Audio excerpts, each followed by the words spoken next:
My name is Helen Marlowe. I am 68 years old. For most of my life, I was a teacher.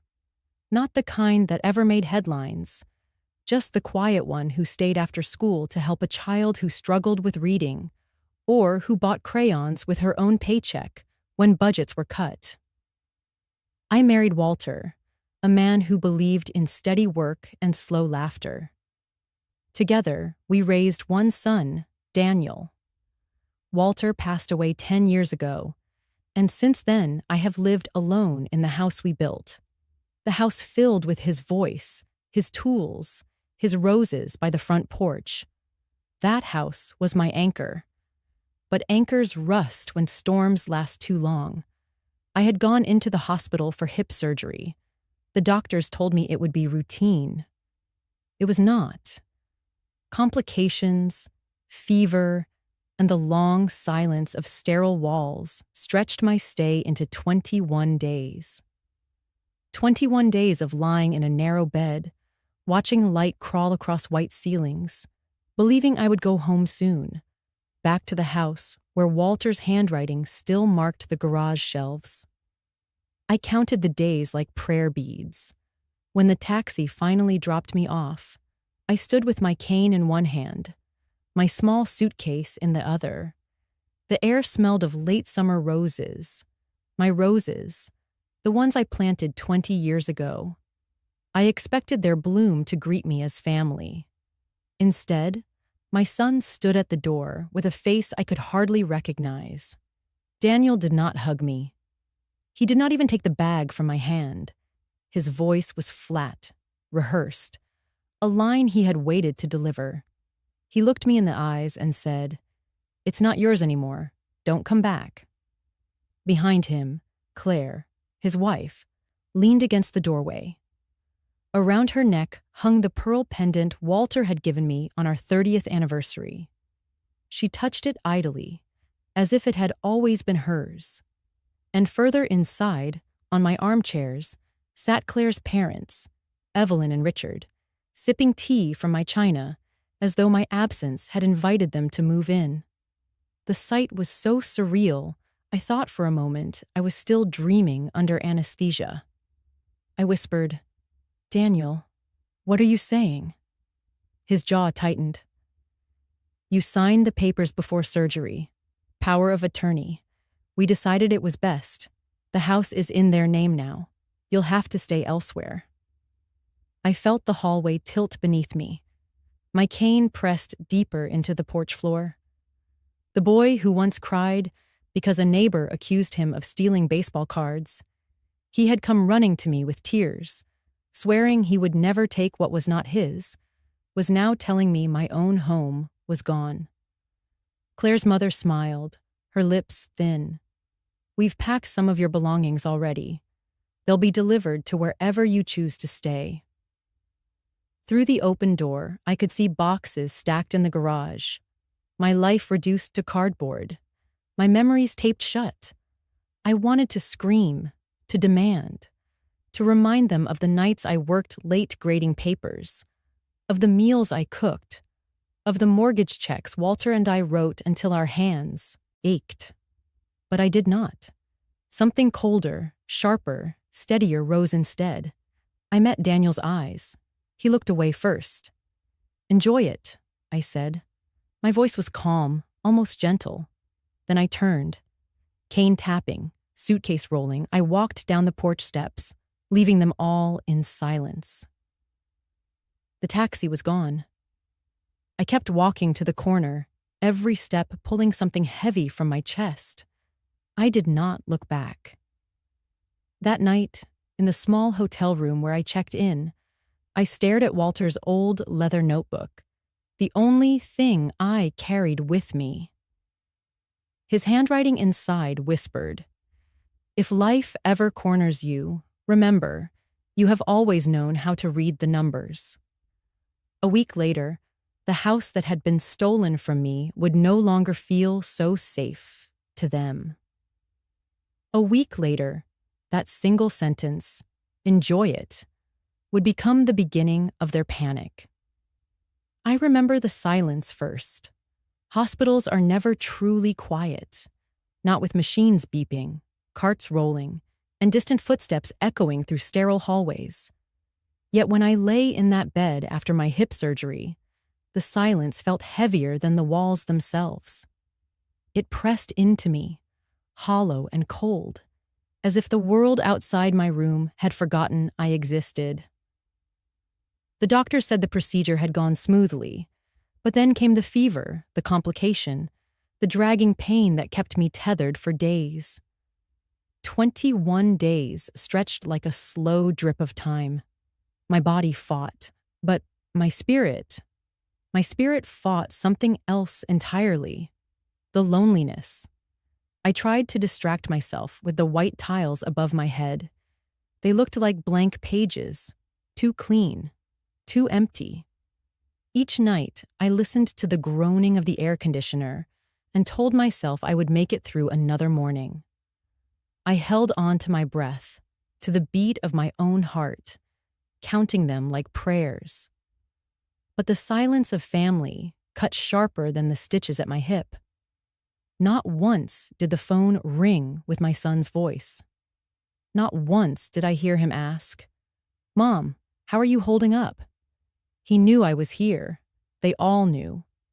Still, my room stayed silent except for nurses with tired eyes, in and out like shadows, who carried trays and checked monitors, but never lingered. Beside me on the little rolling table was Walter's leather notebook. He had carried it everywhere, even when it was falling apart at the spine. Its cover was soft from years of his hands. When he died, I could not bear to part with it. It felt wrong, like losing him twice. So I brought it with me to the hospital, thinking it might comfort me. Sometimes I traced my fingers over the creases in the leather.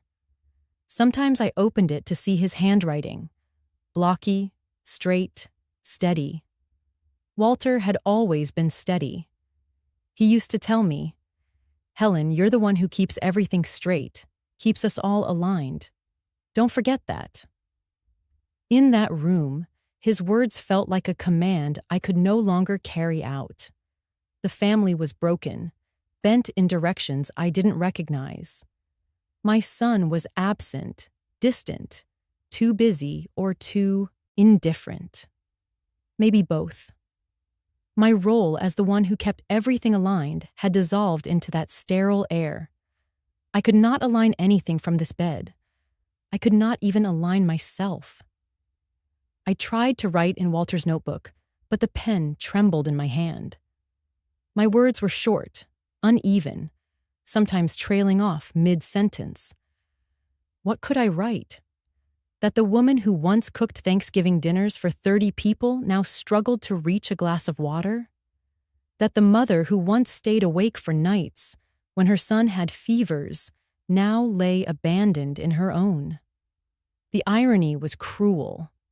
The nights were the hardest. The fever came and went in waves, burning and then chilling me until my teeth rattled.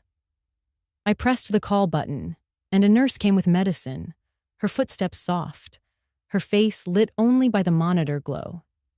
She adjusted the blanket and whispered, "Try to sleep." I wanted to ask her to just sit for a minute, but I never did. Pride kept me quiet, even when loneliness clawed at my chest.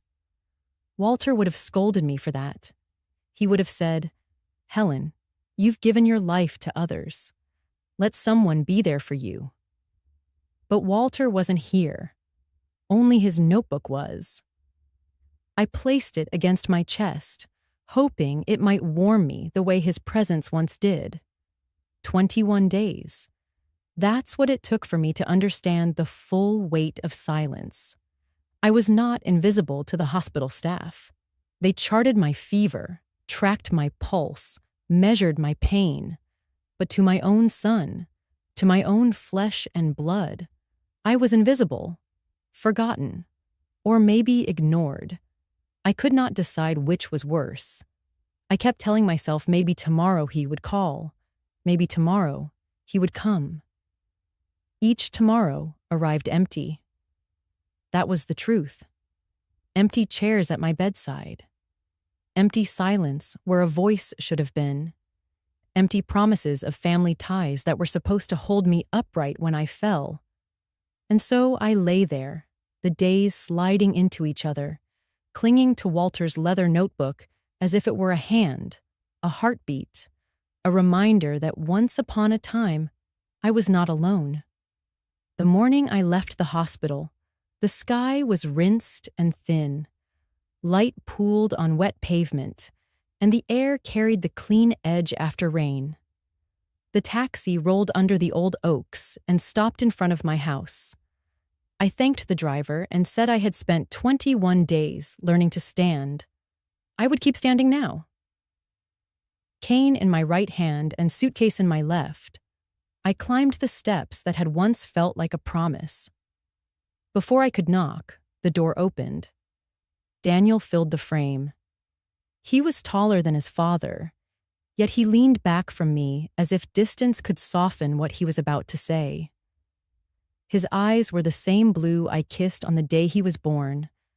Now they looked paneled, like shutters in a storm. For one beat, I saw the boy who could not sleep if he had done wrong. Then the beat was gone, and a man stood there who had practiced a sentence and was ready to deliver it. It's not yours anymore. Don't come back. His voice was flat. Behind him, Claire rested a hand on the jamb. At her throat hung the pearl pendant Walter gave me on our 30th anniversary. Over her shoulder, Evelyn sat in my armchair with her ankles crossed. Richard unfolded the local paper as if the headline read, "Welcome home to us." My lamp glowed on the end table. My family photo faced their knees. "Daniel," I said, steadying my breath, "I am home." Claire answered for him. "You signed the papers before surgery, the power of attorney. We moved fast for your sake. The house is safer with my parents for now." Evelyn set her cup in its saucer with a crisp sound. "This house is too big for you," she said. "You should be somewhere easier." Her tone wrapped concern around a core of dismissal. I glanced down the hallway. Boxes stacked in clean columns were labeled in Claire's careful script. Linens, books, kitchen, Christmas. A life filed by a hand that did not know how many recipes were taped inside those cookbooks. How many glass ornaments still held the thumbprints of a boy who once believed in wonder? I thought of the mortgage check Walter and I mailed the day after his funeral. The house had been our promise.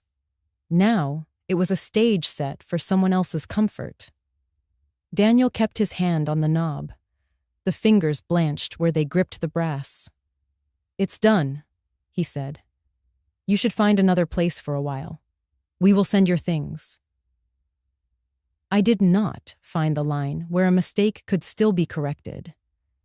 In the small gold flecks near his pupils, I still saw the child who once returned a lost wallet at the grocery store. That child stood far away. Distance measured in choices, not miles. I could have argued the law. Power of attorney is not a blank check. Certain transfers require signatures and witnesses he did not have. I could have asked for the pendant. I could have asked for one quiet minute alone in my kitchen. Instead, the quiet of the hospital nights returned and steadied me. If I spoke then, I would fall into a quarrel that would make me small. I had no interest in being small. I met my son's eyes and let the silence do the work. Then I stepped back from the threshold that had forgotten me. "Enjoy it," I said. The words were even and plain. They crossed the space and settled. Claire's smile tightened. Evelyn's brow lifted a fraction. Richard stopped the rustle of newsprint. Daniel swallowed. For a moment, something like doubt moved under his expression and disappeared. I turned and went down the steps, the cane tapping lightly on wood. A rose cane brushed my sleeve. A thorn caught, then released. At the curb, I paused to breathe. A neighbor drove by and lifted 2 fingers from the wheel. I tipped my chin in answer. The house behind me hummed with voices that did not belong to me. The key in my pocket fit a door that would not open today. At the corner, I touched Walter's leather notebook inside my bag. Warm under my palm, creased where his hand had held it. It was the one thing no one had boxed or labeled. I set off toward the hotel. I was a woman without keys, but not without memory, not without mind, not without law and quiet courage.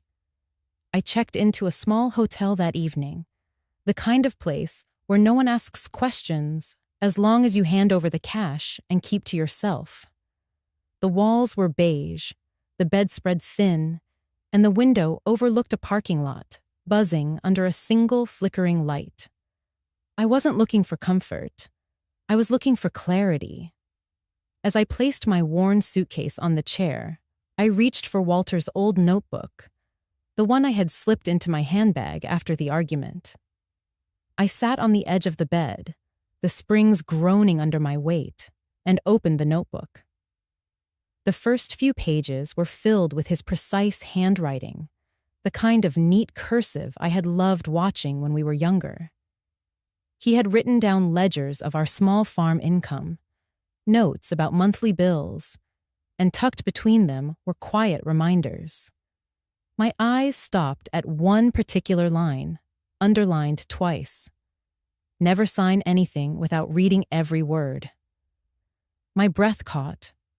Walter had always worried that our kindness, or rather, my willingness to trust too easily, would be exploited. He had said it half-jokingly at times, but now those words felt like a lifeline from beyond the grave. I traced the ink with my finger and whispered, "You knew, didn't you?" As though he had left me a message, preparing me for this very moment when our children would turn against me for land they didn't earn. The notebook became more than paper.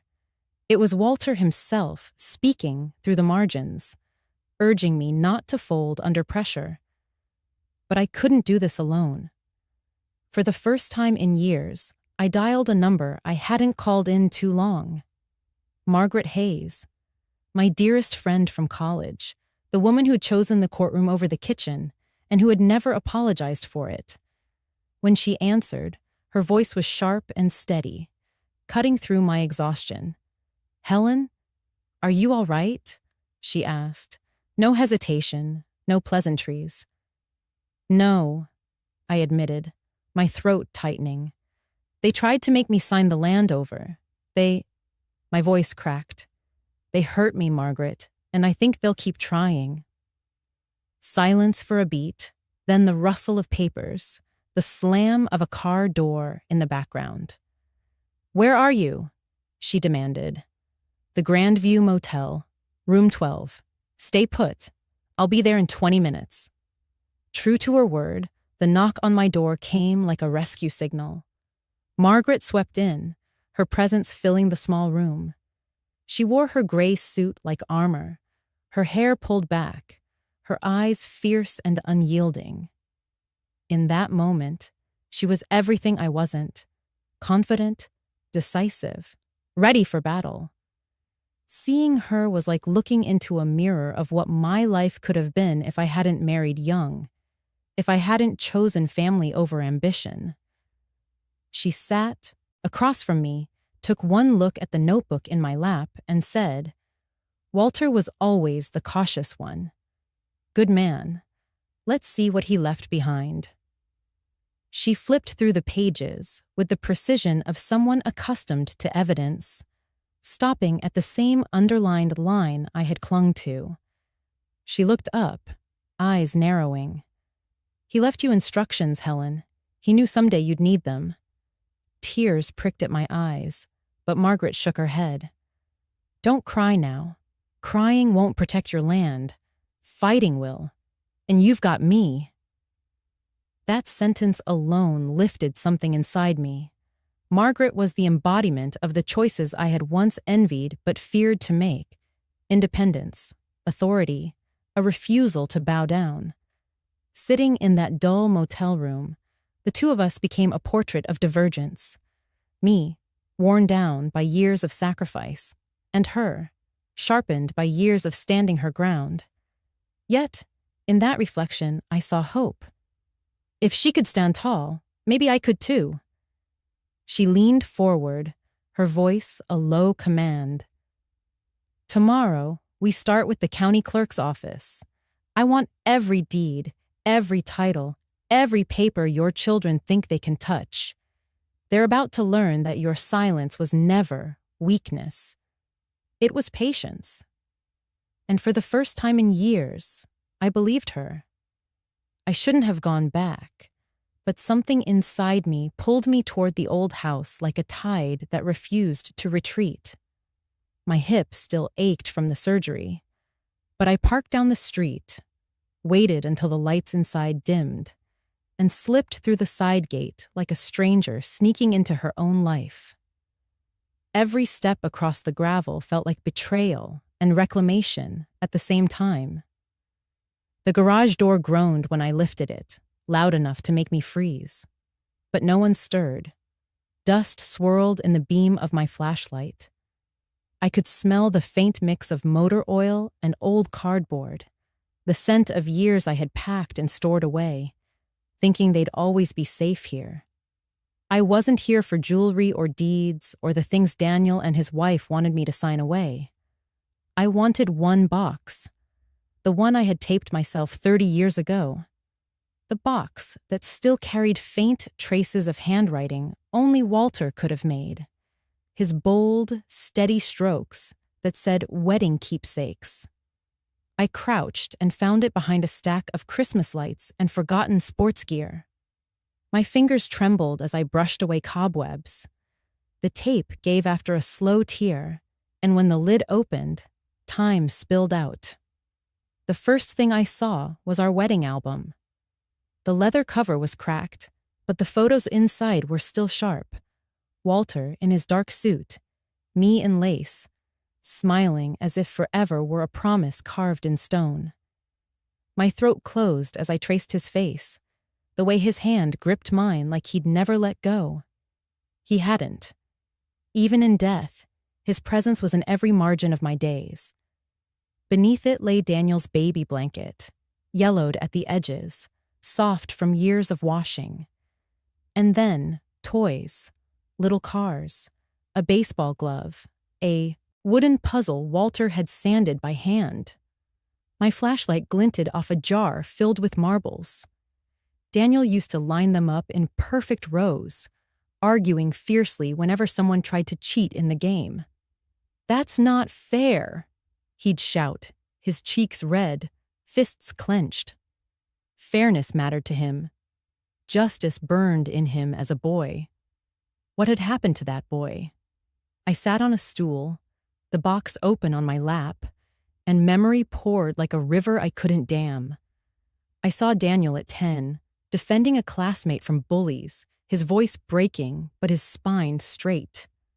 I saw him at 16, storming out of the house after Walter grounded him, but hours later slipping into the kitchen to whisper, "I'm sorry, Dad." And now? Now the same boy had let me lie in a hospital bed for 21 days without a word. The same boy had nodded when his wife declared I was no longer part of the family. My hands shook as I lifted a small photo frame. It was Daniel at 5, grinning with 2 missing teeth, holding up a toy hammer Walter had given him. Scribbled on the back, in my own handwriting, were the words, "My little defender of fairness." I pressed the frame to my chest and felt the war begin inside me. What if he's only being manipulated? I thought. What if she whispers poison into his ears until he believes I'm the enemy? But another voice, darker and sharper, answered back. He's a grown man. He made his choice. No one forced him to look away when you were abandoned in that sterile hospital room. No one else sent those texts telling you to stay away. That was his hand, his phone, his silence. Forgiveness tugged at me. Resentment pulled harder. The garage grew heavier, pressing down like a weight of ghosts. I couldn't breathe in there. I stuffed the frame into my coat pocket and shut the box, sealing the past again. My hip protested as I lifted it, but I carried it to the trunk of my car. Before I left, I turned to look at the garage one last time. The shelves, the dust, the shadows. It all felt like a mausoleum of love and betrayal. I locked it back quietly, leaving behind the things I couldn't carry. On the drive away, tears blurred the road. My chest ached with the question I couldn't silence. Was Daniel truly lost to me? Or had I lost him long before, too blinded by love to see the cracks forming? I gripped the wheel tighter. Walter's notebook lay in my bag, his steady handwriting urging me not to sign, not to surrender. But my heart asked a different question, the hardest of all. Can I forgive my son if he's been misled? Or must I face the truth that betrayal was his choice, not hers? The car hummed, carrying me into a night without answers, only the sharp ache of memory and the hollow silence of hope unraveling. I had been careful not to linger too long around the old house after my last visit. Every corner of it carried the scent of betrayal, but some invisible thread kept pulling me back toward the neighborhood, like unfinished business whispering through the cracks of every sidewalk I had walked for decades. It was late afternoon when I saw him, Mr. Peterson, my neighbor of nearly 30 years. His gait had slowed, his back more bent, but his eyes were as sharp as ever. He spotted me standing near the fence and shuffled closer, his breath visible in the cool air. "You shouldn't be here too much, Helen," he said softly, glancing around as though the trees themselves might be listening. "But I suppose old roots don't die easy." I smiled faintly, though there was no warmth behind it. I just needed some air, needed to remember. He leaned in, lowering his voice even further. "You ought to know something. I've seen a lot of meetings at your daughter's place these last few weeks. Cars I don't recognize, men in suits, clipboard fellows." My heart quickened. "Meetings?" Peterson gave a slow nod. "Not just once or twice. Regular. Every Thursday night, sometimes Saturdays. They gather in the dining room like it's City Hall itself. And it's not just about your house, Helen. I overheard them once when I was walking the dog. Something about parcels, zoning, and redevelopment potential." His words landed like stones in my chest. My house wasn't simply a prize for Daniel and his wife to fight over. It was a piece of something far larger, a puzzle worth millions, maybe more. "Rezoning," I repeated, my voice little more than a whisper. "Yes," he said. "They're not talking about one property. They're talking about the whole block, maybe the whole street. All of us who've been here for decades. Poof, gone." He snapped his thin fingers. "Developers circle like vultures when they smell profit. And your kids, they're in the middle of it." I felt my knees weaken. For so long, I'd tried to frame Daniel's betrayal as personal, as if it were just about inheritance, about loyalty between mother and son. But Peterson's words forced me to confront something more chilling. Perhaps this wasn't simply about family conflict. Perhaps it was collusion. The images of boxes in the garage flooded back. Daniel as a boy, holding a broken toy truck, demanding fairness. "It's not right, Mom. I deserve the same as everyone else." And here he was now, grown, willing to stand with strangers in dark suits, erasing not just fairness, but the very homes of families, who had shared backyard fences and block parties with us for decades. I swallowed hard. Did you hear names? Anything specific? Peterson shook his head. No, just muttering about investors, rezoning boards, and how much faster things would go once your property was cleared. They were laughing, Helen, laughing like it was already a done deal. His words pierced me more deeply than Daniel's silence ever had. It wasn't only betrayal, it was smugness. That quiet, confident kind of greed that feeds off others' helplessness. A moral conflict tugged at me, sharp and relentless.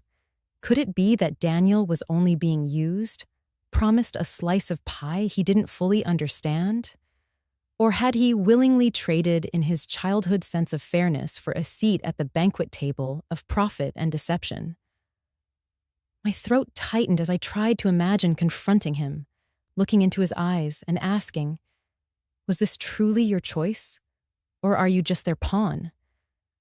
For a moment, Peterson placed a hand on my arm, his old skin warm against mine. Helen, I don't know what you plan to do, but be careful.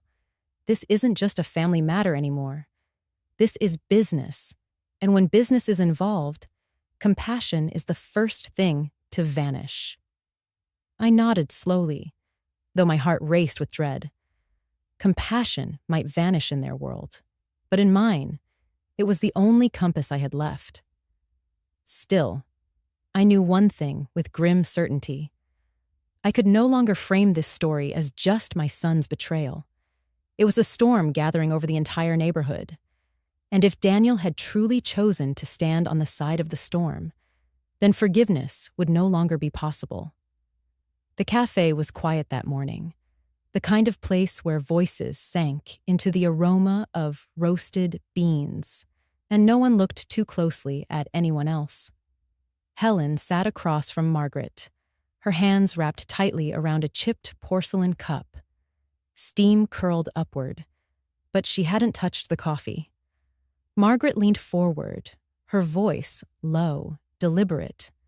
If Daniel is doing this, he's not doing it alone. Paperwork like that doesn't just appear. Someone is backing him, probably his wife's family. Helen's eyes traced the rim of her cup. The contract Daniel had shoved across her kitchen table 2 nights ago still burned in her memory. The pages dense with legal jargon, the places where he'd pointed and said, "Just sign, Mom.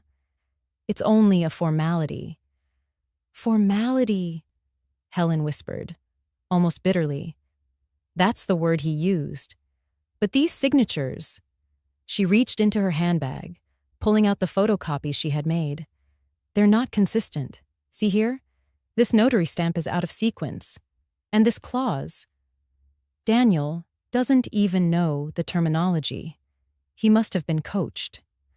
Margaret squinted at the paper, nodding slowly. You used to work in compliance, didn't you? For the bank. Helen allowed herself a small, tight smile. 20 years. Until Richard's illness forced me home. I used to comb through contracts, prospectuses, loan documents, searching for discrepancies. People thought I was just an assistant. But I learned to read what others overlook. She tapped the page with a steady finger. This isn't just sloppy. It's fraudulent. If they get my signature, they'll control not just the deed to my house, but the refinancing rights. That opens the door to rezoning deals, flipping properties, profits in the millions. The hum of the cafe grew louder for a moment, plates clinking, a burst of laughter from a group near the window. But at their small corner table, the air tightened. Margaret exhaled, slow and heavy. So what's the first move? Helen hesitated. Her throat tightened as if the words themselves carried shame. Finally, she admitted, her voice trembling. I'm not afraid of losing the house. Brick and wood, those can be rebuilt. What terrifies me is losing Daniel completely. He's my only child.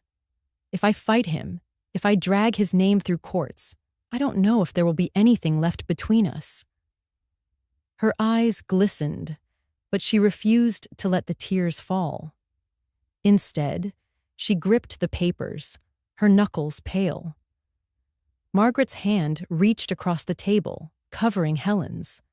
The warmth was grounding, an anchor against the storm inside. "Listen to me," she said, her tone firm but tender. "No one, no son, no family, is worth losing yourself over. They can take advantage of your love. They can twist it. But your dignity, your integrity, that's the part no one has the right to steal." Helen swallowed hard, her chest rising and falling. "But he's still that little boy I raised. I can see his face at 8 years old, running in from the yard with grass stains and scraped knees. I can hear him calling me Mama." Margaret's eyes softened, but her voice sharpened. "That little boy isn't the man sitting across from you now, demanding your signature. That man is making choices. Cruel ones. If you don't stand, he'll drag you, and maybe your entire neighborhood, down with him." Silence hung heavy. Helen stared at the coffee, finally lifting the cup to her lips. The liquid was lukewarm, bitter.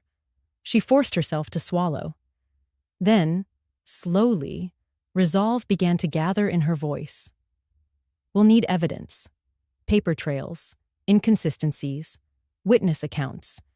If they're using forged documents, there will be a notary who broke protocol, a date that doesn't align, a financial trail that doesn't add up." Margaret nodded. "And I'll help you dig. Between the two of us, we can map every corner of their scheme." Helen tucked the papers back into her bag, feeling their weight like both a curse and a shield. She met Margaret's gaze, her tone steady now. "I won't run. Not this time. If Daniel wants to take me down, he'll have to stand before the truth first." For the first time in weeks, her shoulders lifted a fraction lighter. The quiet plan had begun. Not loud, not vengeful, just deliberate, careful, and rooted in the one thing Daniel had forgotten: his mother's silent strength. The night was colder than it should have been for early spring. Helen sat quietly in her car, parked just a little down the street from the home she had once built with Walter. The engine was off, her hands folded in her lap, and the only sound was the faint ticking of the cooling hood.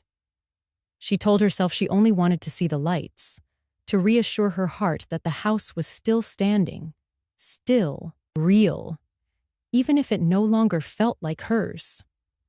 Through the living room window, golden light spilled out onto the street.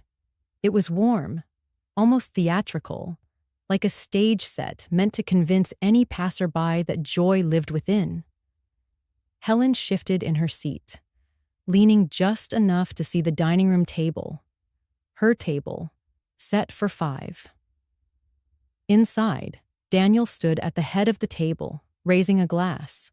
Claire, ever the polished hostess, brushed her hair behind her ear as she laughed at something Evelyn had said. And there, in the chair Walter once claimed every Sunday evening, sat Richard, Claire's father.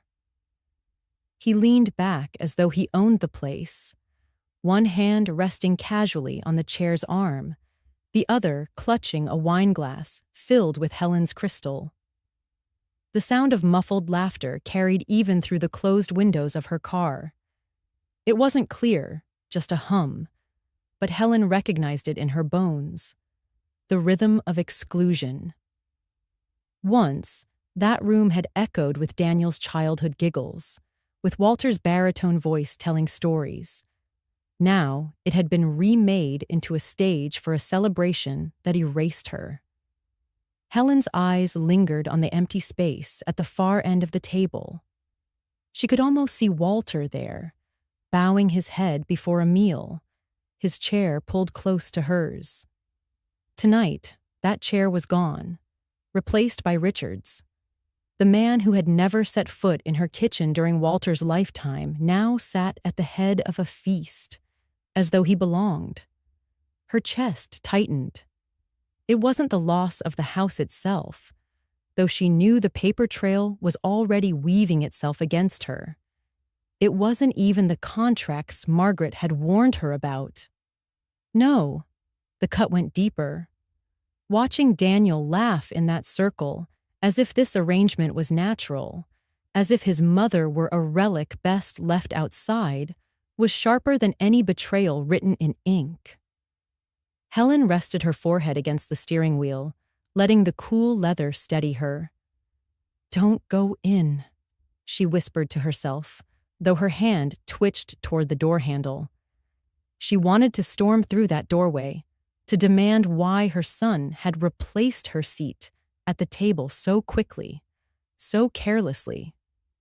She wanted to ask him if he remembered the nights she stayed awake to keep that very house. The nights Walter's illness made money thin, and she worked double shifts to pay the mortgage. But the car remained still. Helen didn't move. She realized that if she entered, she would not find answers, only more silence disguised as politeness, more humiliation disguised as celebration. The laughter rose again, loud enough to puncture her thoughts. She turned her face toward the window one last time. Claire leaned over to whisper something in Daniel's ear. He smiled, tipping his glass against hers. Helen watched his eyes. Those same eyes she had once held against her chest as a newborn, and saw not a trace of hesitation, not a flicker of guilt. For a moment, she wondered if he had noticed her car parked in the shadows. If he had, he gave no sign. He was too busy belonging to them. Helen straightened in her seat. The quiet pressed in around her, heavy and sharp, but she refused to let it crush her. She pulled the keys from her coat pocket and started the engine. The car hummed softly to life, its vibrations steady beneath her hands. She did not glance back as she drove away. The lights of the house faded in her rearview mirror until they were only specks against the night sky.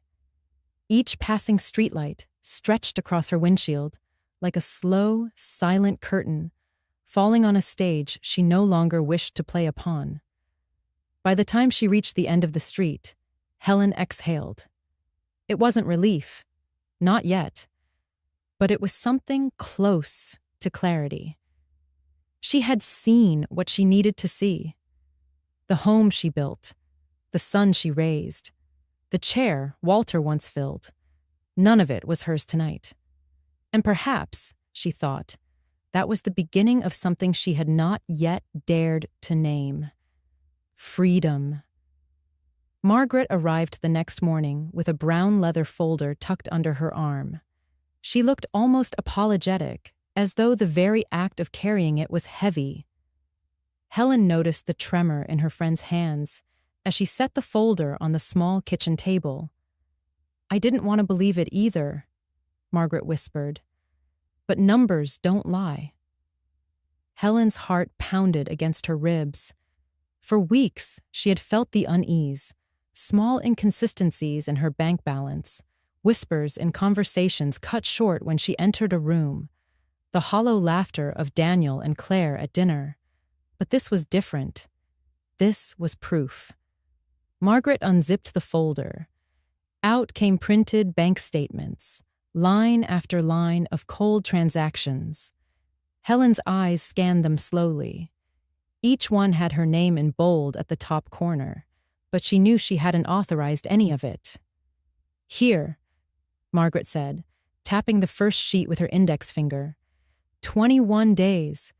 Every day you were in the hospital." Helen leaned closer. The numbers blurred at first. She blinked hard, adjusted her glasses, and then the truth came into focus. Transfers. Withdrawals.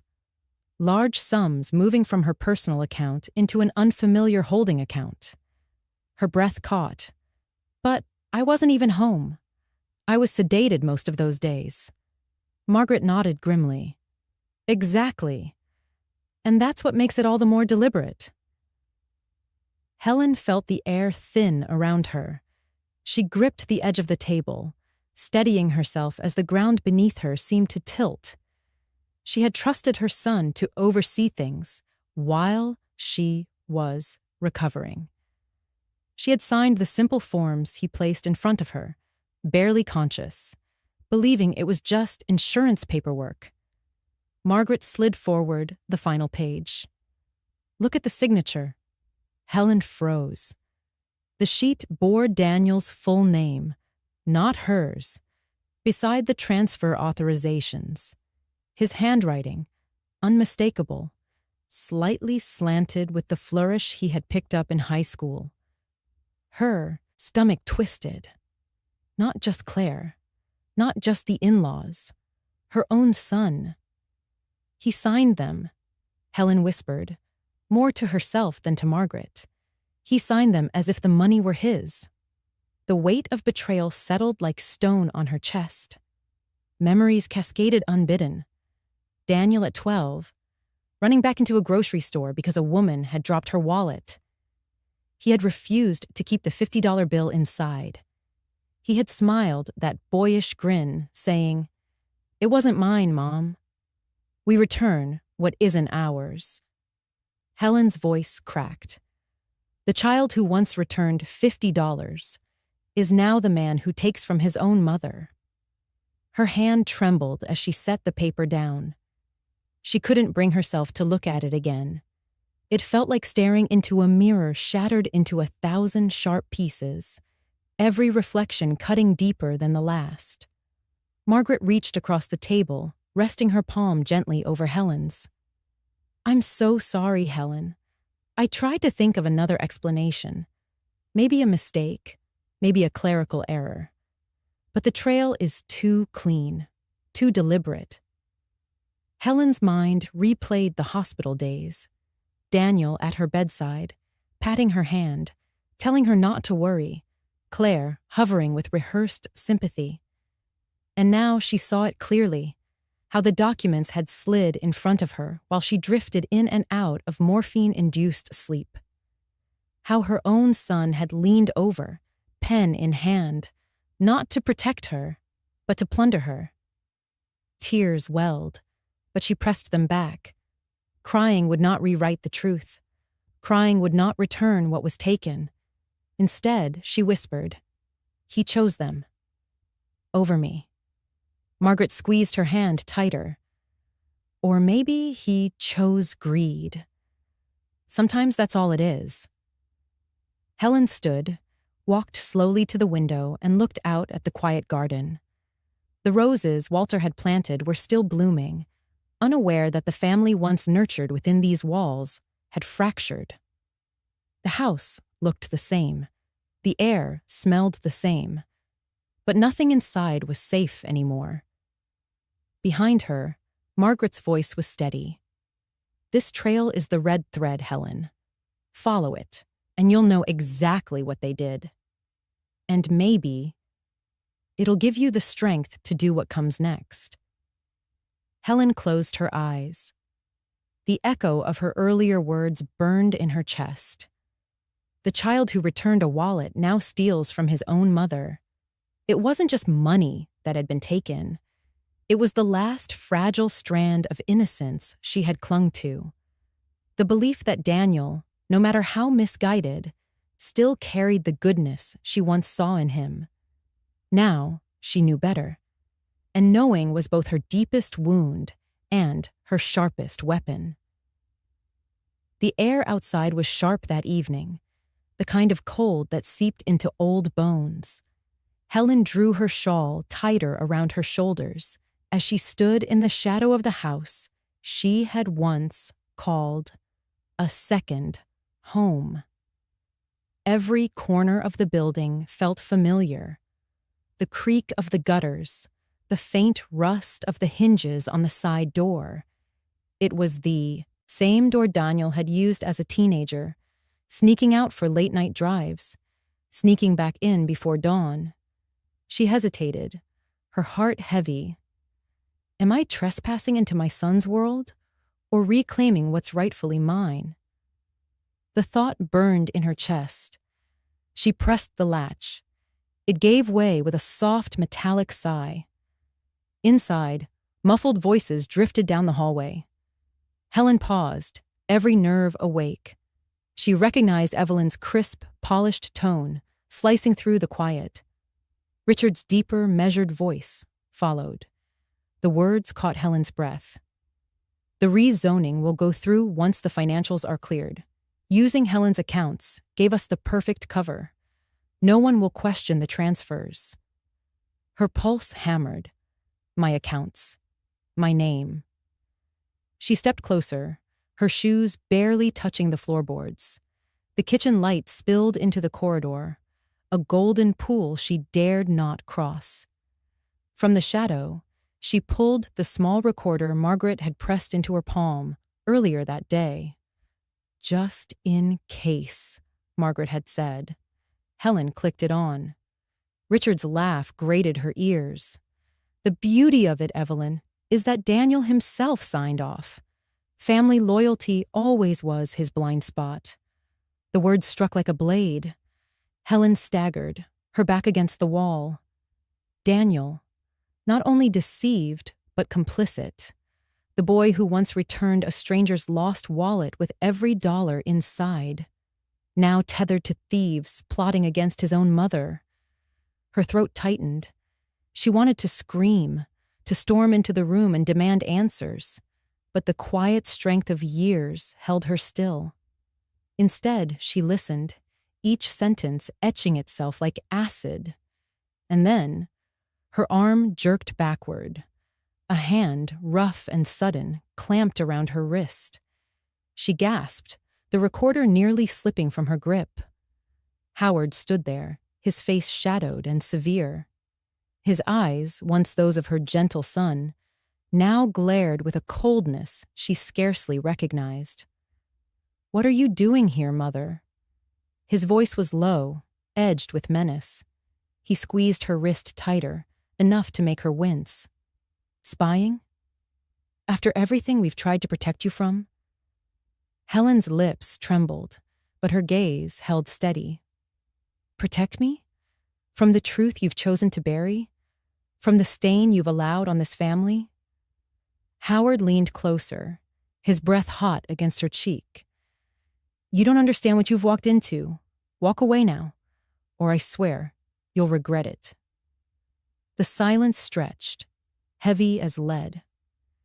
Evelyn and Richard had risen from the table, their faces taut with realization. The room was coiled with tension, each figure waiting for the other to break. And then, footsteps, heavy, measured, undeniable. The front door burst open. "Federal Bureau of Investigation, step aside." In an instant, the room shifted. Agents in dark jackets flooded the space, their voices commanding, their presence overwhelming. Evelyn froze mid-step, Richard's smugness drained into panic. Papers scattered. From the table as one agent snatched them up, Howard's grip on Helen loosened, his hand falling away as if burned. He stared at the badges flashing under the lights, disbelief choking his face. Helen stood straighter, her wrist throbbing, but her spirit unbroken. She glanced toward the doorway, where Margaret stood, calm and resolute, her phone still in her hand. Their eyes met, and in that moment, Helen understood. Margaret had set the signal in motion long before Helen slipped through that side door. For the first time in years, Helen felt the ground shift beneath her, not from betrayal, but from justice finally walking in. And though her heart still bled for the boy who once returned a $50 wallet with such pride, she knew the balance of power had changed. The front door burst open with a crash that shook the hallway. In an instant, agents in navy jackets flooded the house. Their boots pounded against polished hardwood, their voices sharp and commanding. "FBI, stay where you are!" Claire shrieked, her voice slicing through the chaos. She clutched her pearls, her face contorting into a mask of outrage. Evelyn and Richard barely had time to exchange a startled glance before two agents pulled their arms behind their backs, snapping the cold steel of handcuffs around their wrists. "This is a mistake. Do you know who we are?" Evelyn spat, struggling against the grip on her arm. Richard's face flushed crimson. "We have lawyers. You can't just—" But his protests were drowned out by the chorus of authoritative commands as the agents spread through the room, seizing files, seizing phones, seizing the confidence that had once defined the estate. Daniel stood frozen near the fireplace. His wine glass slipped from his hand and shattered against the marble hearth, the red liquid pooling like blood at his feet. He looked around as if the ground beneath him had split open, swallowing the world he thought he knew. Helen stepped in quietly from the side hallway, her figure calm amidst the storm. Her hands trembled slightly, but her voice was steady. She had chosen her moment well. For years, she had been pushed aside, diminished, treated as though she were invisible. Tonight, she was not invisible. Tonight, she was the axis upon which the entire house turned. Daniel's eyes found her. His face was pale, his lips parted, but no words came. The agents tightened the cuffs on Evelyn and Richard. Claire continued her shrill protests, calling out Daniel's name as though he could shield them from the consequences. But Daniel did not move. He could not. His gaze was fixed on Helen, and in it, there was confusion, betrayal, and a flicker of something like fear. Finally, his voice broke through the noise, hoarse and trembling. "Mom, what did you do?" Helen felt the question strike her like a blade. But she stood tall. She had rehearsed this moment in her mind, yet the reality was heavier than she could have imagined. Her son, her only son, was looking at her not with love, but with accusation. Daniel took a step forward, his voice cracking with disbelief.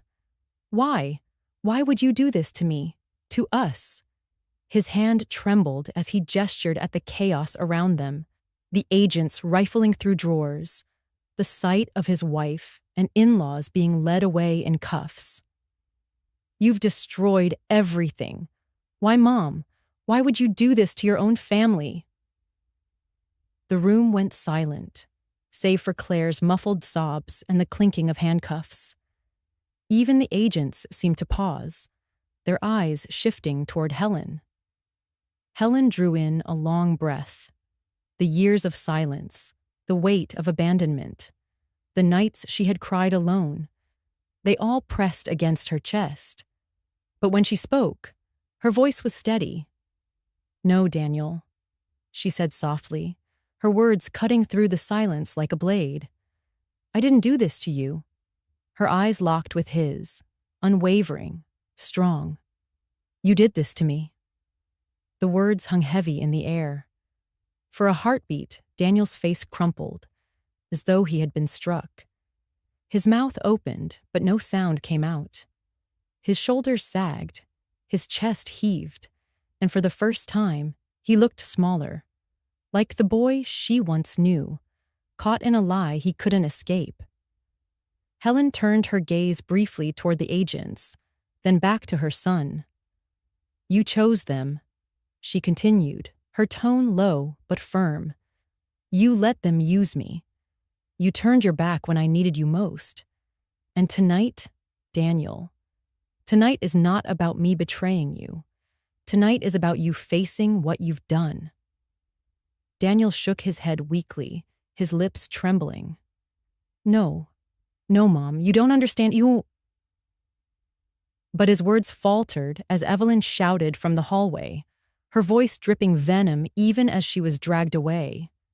"She's ruined you, Daniel. She's ruined everything." Helen felt the sting, but she did not flinch. Instead, she stepped closer to her son, her hand hovering as though she might reach for him, but stopping just short. "I still love you," she whispered, so softly that only he could hear. "But love doesn't mean I'll stay silent while you help them destroy me." Daniel's knees seemed to buckle. He gripped the edge of the mantelpiece to steady himself, his face a battlefield of denial and dawning realization. Helen turned toward the agents, her voice clear and resolute now. "Take them." And with that, the raid resumed, chaos reclaiming the room. Evelyn's screams echoed down the hallway. Richard cursed furiously. Claire sobbed into her manicured hands. And Daniel stood rooted in place, staring at his mother as though he no longer knew who she was, or who he was. For the first time, Helen allowed herself a deep breath. The power had shifted. The truth had been spoken. And though her heart ached with the weight of her son's eyes upon her, she knew there was no turning back. The prison visitation room smelled faintly of disinfectant and stale. Aired rows of metal tables, bolted to the ground, lined the space like silent witnesses. Guards moved with the stiff rhythm of routine, keys jangling as they checked each door. Helen sat waiting, her hands folded in her lap, the creases of her palms pressed against a single envelope. It was Walter's handwriting on the front. She had carried it for years, never knowing if it would find its way to their son. Now, finally, it had a destination. The door buzzed, and Daniel walked in, led by 2 guards. His orange jumpsuit hung loose on him, shoulders hunched as if the weight of his choices had physically bent his spine. Helen felt her heart clench, not with anger this time, but with a sorrow deeper than any she'd known. "Mom." His voice cracked, raw and hesitant, as he sat across from her. He didn't reach for her hands. Perhaps he didn't feel worthy. Perhaps he knew she might pull away. Helen slid the envelope across the table. "This was meant for you. Your father wrote it before he passed. He wanted you to know some things." Daniel stared at it as though it might burn him. His fingers trembled when he finally tore it open. The paper rustled softly in the stale air. He began to read. "My son, if you are reading this, I may already be gone.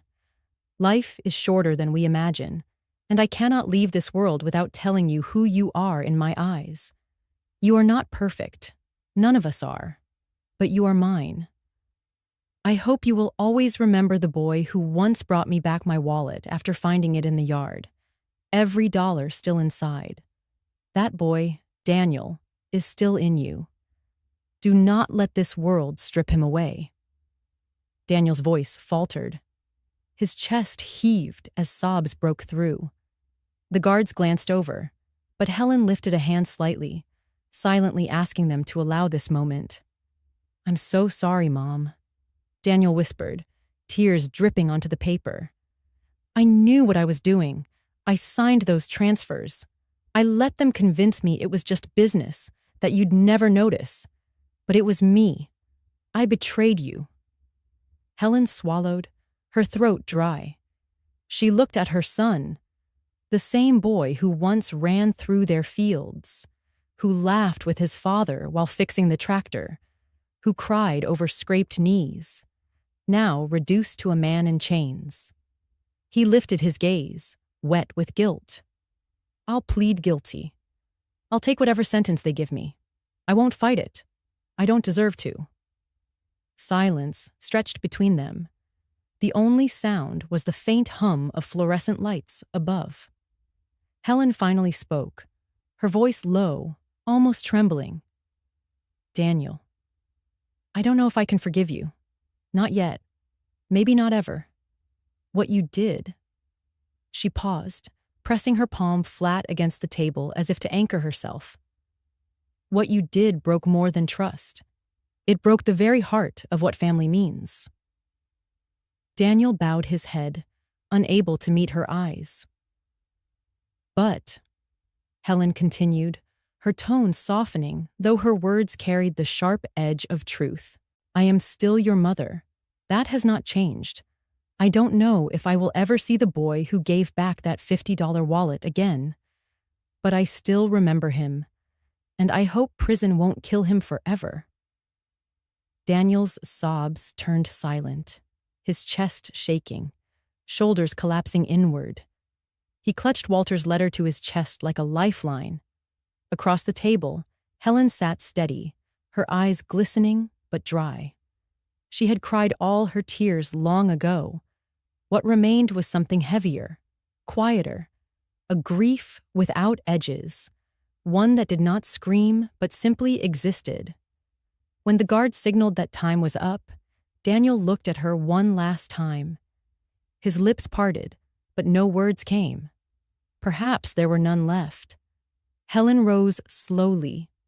She placed her hand briefly on the glass partition that separated mother from son, though they sat only inches apart. I don't know if I'll forgive you, she whispered, more to herself than to him. But I'll never stop being your mother. As she walked away, the moral weight of the moment pressed against her chest. Could love and betrayal coexist? Could motherhood survive such a wound? The audience is left with the same haunting question. Should a mother forgive a son who has stolen her trust, her security, and nearly her soul? Helen did not know the answer. Not yet. But she knew one thing. This was not the end of the story. 6 months later, Helen's house no longer carried the sharp silence of grief. Time had not erased the scars, but it had softened them, sanding down the jagged edges until they no longer cut so deep. On a crisp morning in late spring, she stood in her backyard with a small bundle of rose cuttings in her hands. The earth smelled fresh, promising, and for the first time in a long time, she felt the courage to start again. The flower bed where Evelyn had once torn out every rose bush lay bare, the soil hardened and scattered with stubborn weeds. Helen crouched down, her knees creaking, and pressed her palms into the dirt. She remembered Walter's voice teasing her gently years ago. You love those roses more than me, don't you? She had laughed back then, brushing soil on her apron, but now the memory stung like perfume on old fabric, sweet, but heavy with absence. She began working slowly, loosening the soil, pushing in the cuttings one by one. Each stem was fragile, but alive. As she worked, she heard footsteps approaching. Turning, she saw her neighbor, Mrs. Peterson, a woman in her 70s with kind eyes, carrying a tray of seedlings. I heard you were replanting, Mrs. Peterson said. Thought you might need a hand. Behind her came 2 more neighbors, one holding a watering can, another with gardening gloves. Soon, 6 people were in Helen's yard, kneeling in the dirt, chatting softly as if her loneliness had drawn them all in. Helen's chest tightened. For so long, she had carried shame in silence, convinced her pain marked her as weak. But here were people who asked for nothing but the chance to share their hands, their presence. It was not family by blood, but community by choice. By midday, the once barren flower bed was alive again, filled with young roses standing upright like soldiers of hope. Helen brushed soil from her palms and felt a lightness she hadn't known in years. Inside the house, she boiled water and placed Walter's old teacup on the windowsill. The porcelain was chipped on one edge, but she refused to replace it. It was more than a cup. It was an anchor. Walter had sipped from it every morning, and now it stood as a quiet witness to her small resurrections. She poured tea, letting the steam curl in the sunlight, and carried the cup to the window. Sitting there, she gazed out at the newly planted roses. Some would take root, some would not, but it didn't matter. The act of planting itself was a vow. Life continues. Helen whispered aloud, repeating the line Walter had once said whenever he handed her tea. Enjoy it. But this time, she wasn't saying it to him. She wasn't saying it to anyone else. She said it softly, deliberately, to herself. For years, she had given, sacrificed, endured, always for others, always for family who had failed to see her. Now, at last, she gave herself permission to savor the quiet, to claim a life not defined by betrayal, but by rebirth. The roses in the yard swayed gently in the breeze, sunlight glinting on their tender leaves. She imagined that one day, when they bloomed, the air would carry their fragrance into her home, mingling with the steam from her tea. And in that moment, she would breathe deeply, not in sorrow, but in peace. The weight she carried, of Daniel's crime, of Evelyn's cruelty, of her own unanswered questions, would never vanish. Forgiveness remained a riddle. Could she forgive her son? Should she? Helen did not know, and perhaps she never would. But what she did know was that she had survived. That survival itself was a kind of quiet revenge against the darkness. She took another sip of tea, the warmth spreading through her chest. Then she set the cup back on the sill and smiled. Not the forced smile she used to show others, but a private one, small and real, just for her.